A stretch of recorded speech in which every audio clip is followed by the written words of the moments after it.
আমার যতখানি বয়স যতটা ঈদ পেয়েছি এই ঈদে আমি এত আনন্দ পাইনি। আজকে আমার লন্ডন গিয়েছে, আমরা তার কর্মীরা তার সন্তানরা এদেশের জনগণ একটা শূন্যতা অনুভব করেছিলাম। আজকে আমাদের সেই শূন্যতা পূর্ণ হয়েছে, শূন্যতা দূর হয়ে গেছে।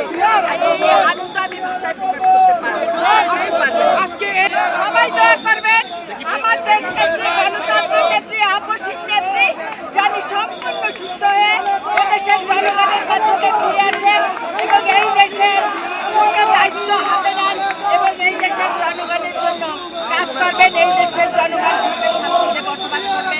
আমরা একটি সুন্দর সচ্ছল একটি বাংলাদেশ তার মাধ্যমে দেখতে চাই। এক নজর ওই তো ওটাই, আমি যে পাশে ছিলাম এটাই আমার দেখা হয়ে গিয়েছে। সবকিছু চোখে দেখতে হয় না, অন্তর দিয়েও দেখা যায়। আসলে আজকে যে অবশ্যই আশা পূর্ণ হয়েছে, এই যে নেত্রী পূর্ণ হয়েছে। নেত্রী যে আসলে অনুভূতিটা একটু আমাদের সাথে শেয়ার করবেন। নেত্রী এসেছে সেই অনুভূতি, নেত্রী এসেছে সেই অনুভূতি ঈদের আনন্দের চেয়ে ভয়াবহ আনন্দ। এই আনন্দ বর্ণনা করা যাবে না, কারণ আমাদের নেত্রী যখন চিকিৎসার জন্য গিয়েছিলেন তখন আমরা এদেশের জনগণ, এদেশের তার কর্মী, তার সন্তানরা একটি শূন্যতা অনুভব করেছিলাম। আজকে সে ফিরে এসেছে, সেই শূন্যতা দূর হয়েছে। সুতরাং আমরা আশাবাদী একটি নিরপেক্ষ তত্ত্বাবধান সরকারের অধীনে অচিরেই একটা ভোট হোক। এই নির্বাচনে ধানের শীষ বিজয়ী হবে এবং আমাদের দেশ নেত্রী এবং আমাদের ভারপ্রাপ্ত চেয়ারম্যান জনাব তারেক রহমান এই দেশের সরকার গঠন করবে।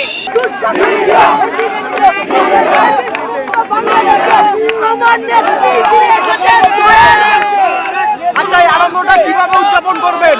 এই আনন্দটা সারা দেশবাসীকে দিয়ে সামনের দিনগুলো যেন একটা সুন্দর সুস্থ নির্বাচন হয় সেইভাবে আমরা এই আনন্দটাকে ভোগ করতে চাই।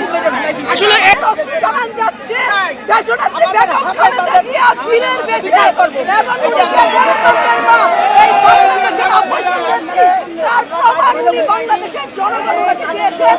উনি বীরের বেশে আমাদের মাঝে আবার ফিরে এসেছেন। এটাই আজকে আমাদের শান্তি, আমাদের আনন্দ, আমাদের উল্লাস।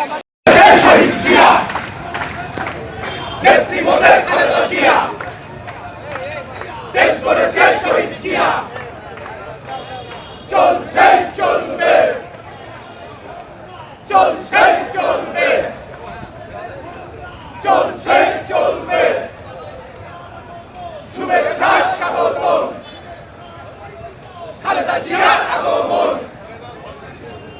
লাল গোলাপ শুভেচ্ছা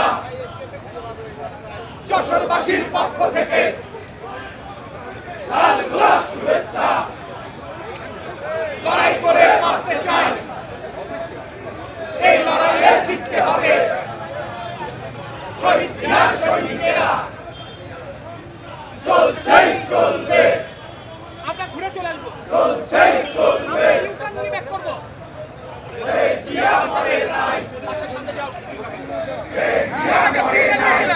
বিশ্বাস শেষে বাংলাদেশে ফিরে এসেছে বাংলাদেশ, সমগ্র বাংলাদেশ আজকে আবেগ উদ্বেলিত।